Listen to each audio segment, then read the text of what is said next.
ఉన్న వ్యక్తులకి తెలుస్తుంది.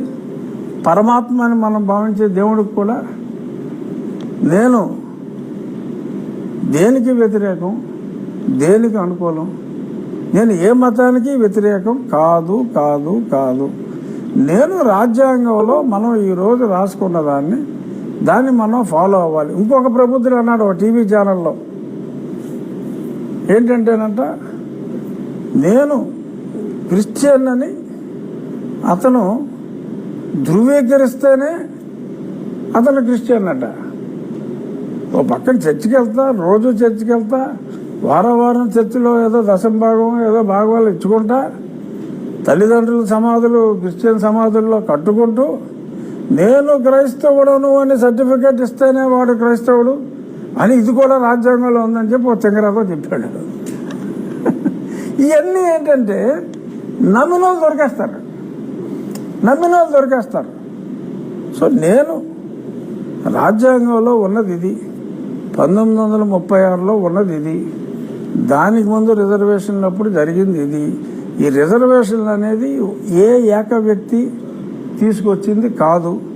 బ్రిటిష్ ప్రభుత్వంలోనే ఈ రిజర్వేషన్లు, ఈ షెడ్యూల్ కాస్ట్ రిజర్వేషన్లు, పరిపాలనలో కూడా రిజర్వేషన్లు, ఎంపీలకి అసెంబ్లీల్లో కూడా ఈ రిజర్వేషన్లు, ఈ వ్యవస్థ తీసుకొచ్చింది బ్రిటిష్ పరిపాలన మన దేశంలో ఉన్నప్పుడే ఇది వచ్చింది అనేది స్పష్టంగా ఈ సమయంలో వివరించవలసిన బాధ్యత ఉంది కనుక ఈ పర్టికులర్ క్లాజ్ ఏదైతే ఉందని చెప్పి ఇవాళ తీర్పిచ్చిన సుప్రీంకోర్టుని, ఆ తీర్పుని 10 మందికి అర్థమయ్యేలాగా చెప్పి నన్ను, వారికి ఉన్న హక్కులు, దొంగ కేసులు పెట్టే హక్కులు, ఎన్నికల్లో ఈ రకంగా ఆ సర్టిఫికేట్ తోటి పోటీ చేసే హక్కులు, ఆ పర్టికులర్ జీవో ద్వారా ఏదైతే సంక్రమించినాయి అనుకుంటున్నారో అవి సంక్రమించవు అని చెప్పినందుకు నన్ను అదే పనిగా తెచ్చిపోస్తున్న వారికి, ఏమో వీరు చెప్తున్న మాటల్లో ఏదైనా నిజం ఉందేమో అని చెప్పి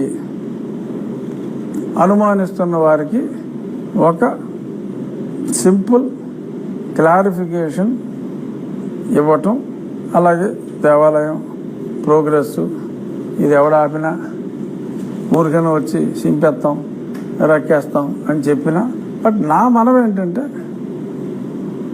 మీరు ఊరికనే గొడవలు క్రియేట్ చేసి మరీ ప్రజల దృష్టిలో చులకన అవ్వద్దు. మాది మా ముఖ్యమంత్రి గారిది ఫెవికాల్ బంధం. మీరు ఎంత ఎదవేడుపులు ఏడిచినా చూడండి, సీఎం గారు గతంలో జగన్మోహన్ రెడ్డిని అలాగే ముంచేశాడంటే ముంచాల్సి వచ్చింది కాబట్టి ముంచేసాం జగన్మోహన్ రెడ్డిని, తప్పదు కాబట్టి.